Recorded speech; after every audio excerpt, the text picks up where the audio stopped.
এ বিষয়ে আরও জানাতে এই মুহূর্তে বিশ্ববিদ্যালয় ক্যাম্পাসে আছেন সহকর্মী মোকাররম হোসেন। সরাসরি যাচ্ছি তার কাছে। মোকাররম, তফসিল স্থগিত হওয়ার মূল কারণ কি জানতে পেরেছেন? আর স্থগিতের ঘোষণায় শিক্ষার্থীরা কি বলছেন?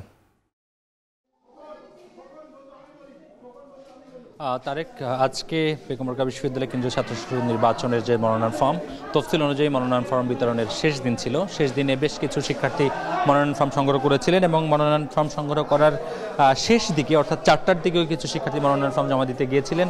কিন্তু সেইখানে জমা দেবার পরে নির্বাচন কমিশনাররা যৌথভাবে একটি প্রেস ব্রিফিং করেন। সেখানে তারা এসে হঠাৎ করে এই তফসিলটি স্থগিত ঘোষণা করেন এবং সেখানে তারা কারণ হিসেবে বলেন যে ভোটার তালিকা যেটি সরবরাহ করা হয়েছে রেজিস্ট্রার দপ্তর থেকে, সেই ভোটার তালিকায় বেশ কিছু অসঙ্গতি রয়েছে। সেই অসঙ্গতির কারণে ত্রুটিপূর্ণ নির্বাচন আয়োজন তাদের জন্য আসলে তারা সেটি করতে যাচ্ছেন না এবং প্রশাসন যখনই এই ভোটার তালিকা সংশোধন করে তাদের কাছে এটি পাঠাবে তখনই তারা এটি আসলে চূড়ান্তভাবে নির্বাচন আয়োজনের জন্য তারা চেষ্টা করবেন।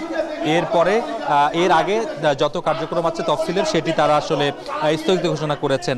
এমন ঘোষণার পরে আসলে বিশ্ববিদ্যালয়ের শিক্ষার্থীরা দুটি পক্ষে বিভক্ত হয়ে পড়েছে। একটি পক্ষ যারা আসলে বিশ্ববিদ্যালয়ে ছাত্র সংসদ নির্বাচনের দাবিতে সরব ছিল, তারা প্রশাসনিক ভবনে তালা দেবার জন্য এসেছেন এবং আরেকটি পক্ষ যারা আসলে নির্বাচনের জন্য সময় চেয়েছিলেন তারা সেখানে দুটি পক্ষ বিভক্ত হয়ে তারা আসলে তালা দিতে বাধা দিচ্ছেন। এমন প্রেক্ষাপটে বিশ্ববিদ্যালয়ের উপাচার্য তিনি জরুরি প্রেস ব্রিফিং ডেকেছেন।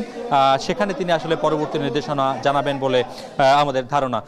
এখন এই মুহূর্তে আসলে বিশ্ববিদ্যালয়ের থমথম অবস্থা। বিশ্ববিদ্যালয়ের শিক্ষার্থীরা যারা আসলে নির্বাচনের দাবিতে আন্দোলন করছিল, কারণ এই বিশ্ববিদ্যালয় আইনে ছাত্র সংসদ নির্বাচনের বিধান ছিল না, তারা আন্দোলন করে এক পর্যায়ে আমরণ অনশনের মাধ্যমে বিশ্ববিদ্যালয়ের ছাত্র সংসদ নির্বাচনের যে বিধান সেটি বিশ্ববিদ্যালয় আইনে লিপিবদ্ধ হয়।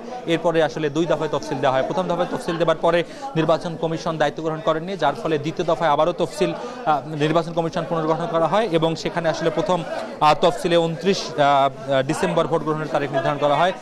এরপরে 29 ডিসেম্বরের আগে টানা 4 দিন সরকারের ছুটি থাকায় ভোট গ্রহণ 5 দিন এগিয়ে 24 ডিসেম্বর নির্ধারণ করা হয় এবং সেই 24 ডিসেম্বর ভোট কেন্দ্র করেই কিন্তু বিশ্ববিদ্যালয়ে আসলে নির্বাচন পরিচালনার যে কার্যক্রম সেটি চলছিল এবং নির্বাচন পরিচালনার এক পর্যায়ে এসে হঠাৎ করে মনোনয়ন ফর্ম জমা দেবার যে শুরু আগামীকালকে থেকে, সেই সময় এসে আসলে নির্বাচন কমিশনের এমন সিদ্ধান্তে ছাত্র সংসদ নির্বাচনের দাবিতে সরব শিক্ষার্থীরা আসলে হতবাগী হয়েছেন এবং আভাস পাওয়া যাচ্ছে যে বিশ্ববিদ্যালয়ে ছাত্র সংসদ নির্বাচনের দাবিতে সরব শিক্ষার্থীরা একটি বড় আন্দোলনের ডাক দিচ্ছেন এবং ইতিমধ্যেই তারা বিশ্ববিদ্যালয়ে জড়ো হতে শুরু করেছেন।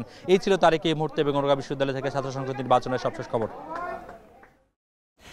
ব্রাকসু নির্বাচন স্থগিতের ঘোষণায় বেগম রোকেয়া বিশ্ববিদ্যালয় ক্যাম্পাসের সবশেষ খবর জানাচ্ছিলেন সহকর্মী মোকাররম হোসেন।